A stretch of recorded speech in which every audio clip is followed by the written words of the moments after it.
So you want your wife to be happy.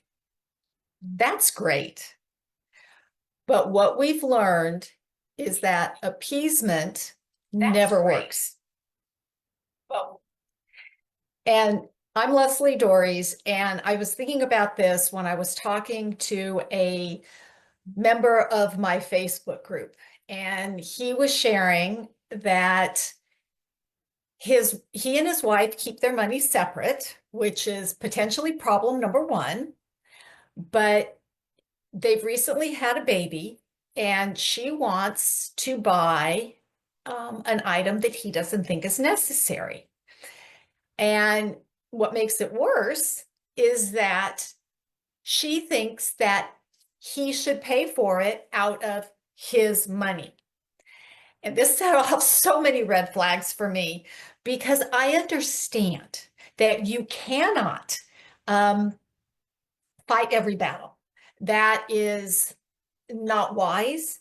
So knowing which battles to choose is critically important because um, if you let things go, if you appease the goddess, so to speak, if every decision is made based on her desires, then you're setting up a pattern that is eventually going to create real problems.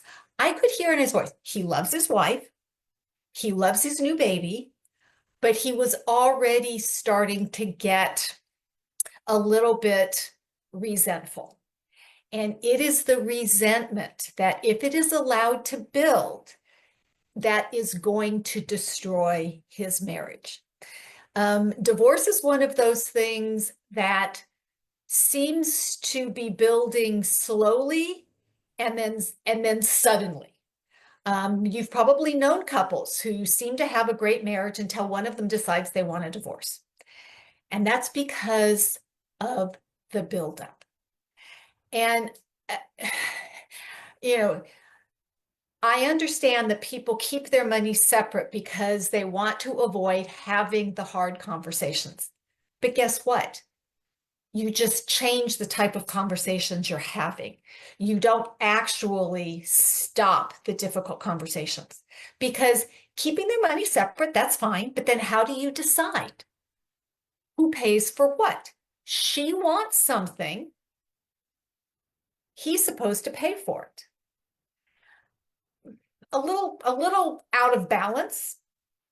And this is where these small decisions that in the moment, I'm going to agree because it's going to make life simpler in the moment, is going to create problems for you down the line.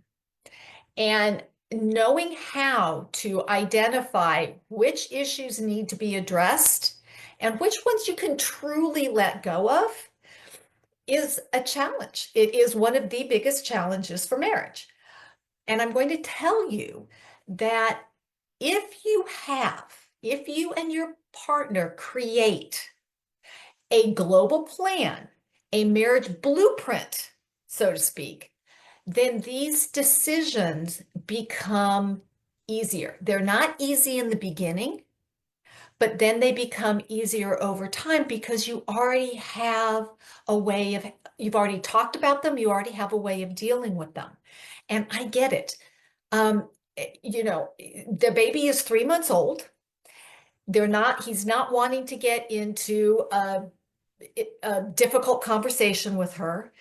But the thing is, the longer you postpone these conversations, the more difficult they're going to be because the pattern has already been established. It's always easier to start a healthy pattern than to break an unhealthy one and restart. So if you can relate to this at all, and if you find yourself avoiding difficult conversations, giving into things that you don't really want to give into, then I invite you to get in touch with me.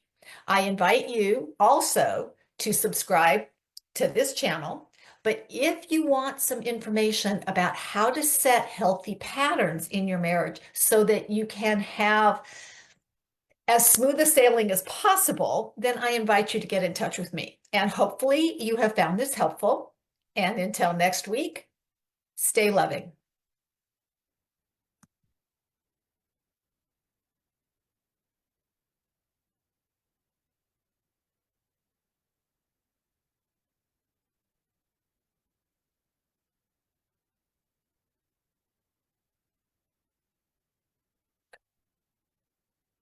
No problems.